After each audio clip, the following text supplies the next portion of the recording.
आळूची पानं होती तर आज करणार होतो आळूवडी. बेसन पीठ घेतलं, जितकं तुम्हाला लागतंय ना तितकं घ्या.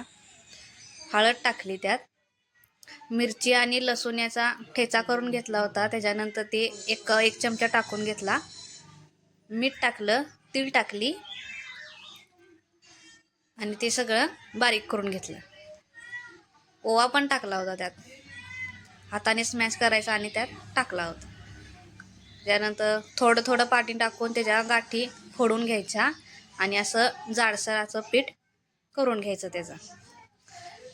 आणि जे साफ करून ठेवले होते त्याला तेल लावून घ्यायचं. 2-2चे घेतले होते मी पाणी आणि त्याला असं पीठ लावून घ्यायचं जाडसर. अलटी-पलटी करून त्याला पीठ लावून घ्यायचं. यानंतर असे रोल करायचे आणि 15 मिनटं उकडत ठेवायचे.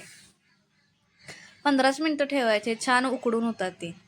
त्याच्यानंतर थंड झाले की त्याची काप करून घ्यायचे. गोल गोल गोल गोल अशी कट करून घेतली की ते फ्राय करून घ्यायचे. तुम्ही छान त्याचे लेयर पडतात, एकदम सुट्टे सुट्टे होतात आणि ही आळूवडी तयार आहे.